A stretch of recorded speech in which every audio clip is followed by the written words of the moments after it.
But I do want to have a look at, and the one last thing about the Charlie Kirk situation before we go into our last conversation, is about the text messages that have been released. Now, I only mention this because it seems very strange when you've got many on the left and on the right, including people like Steve Bannon in there as well, not believing this text message. So when people on Twitter and stuff are going, come on, Pat, aren't you going to say he's a leftist so far? Look, I think probability of statistics, that's not a thing, but the most likely probability is he did swing left, and that was who he was. The question then has to be, though, is that what caused him to commit a crime? Should this man have committed the crime?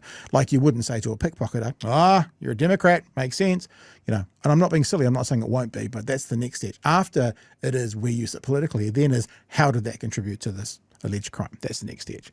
So if you haven't heard these yet, this is allegedly, I'm saying allegedly, and I'll tell you why shortly, between the accused gunman and roommate. Still calling roommate. Some are saying gay lover. Some are saying trans partner. This story reads them as roommate. Let me read it to you, and then I'll explain why this is making many people on the left and the right suspicious. Robinson, drop what you are doing, look under my keyboard. Roommate, what? You're joking, right? Oh, because it said that he's going to take Charlie Kirk out. I'm still okay, my love, says Robinson, but I'm stuck in Orem for a while longer yet. Shouldn't be long until I can come home, but I got to grab my rifle still. To be honest, I had hoped to keep the secret till I died of old age. I'm sorry to involve you, the roommate says. You weren't the one who did it, right? He said, I am sorry. Text message between two 22-year-olds.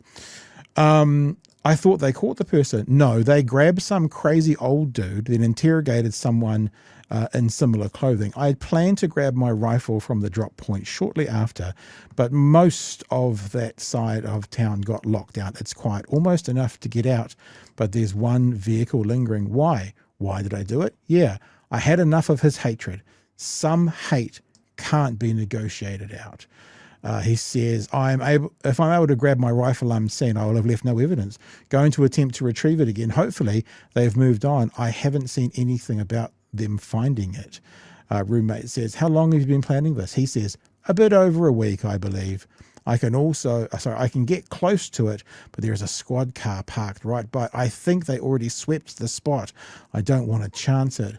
Robinson goes on to say, I'm wishing I'd circled back and grabbed it sooner as I got my vehicle. I'm worried what my old man would do if I didn't bring back Grandpa's rifle. I don't know, maybe. If it had a serial number, but it wouldn't trace to me. I worry about my prints. I had to leave it in a bush. It's convenient to mention that in a text, isn't it? Where I changed my outfits, didn't have the ability or time to bring it with. I might have to abandon it and hope they don't find prints on how the fuck will I explain this to my old man? Only thing I left was a rifle wrapped in a towel. Yeah, it goes on. So there are some on the left and many on the right who are going, yeah, that doesn't seem true.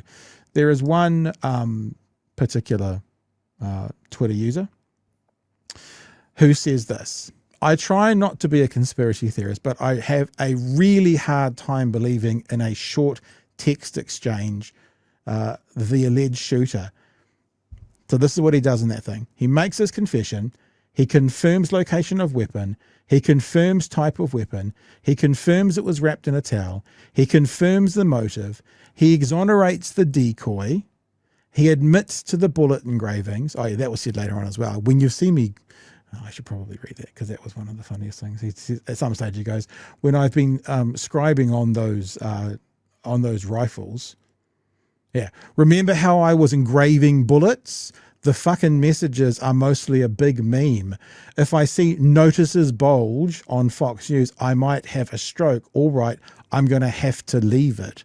So he mentions He admits to bullet engravings. He confirms the wardrobe change. He confirms how long he's been planning it. He discloses the existence and location of a now destroyed pre-written confession note.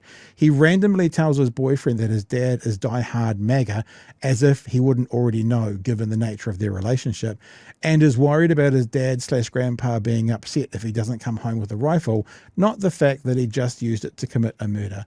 Not to mention a 22-year-old terminally online Zoomer using phrases like squad car drop point, sweep the area, my vehicle till I died of old age, my old man.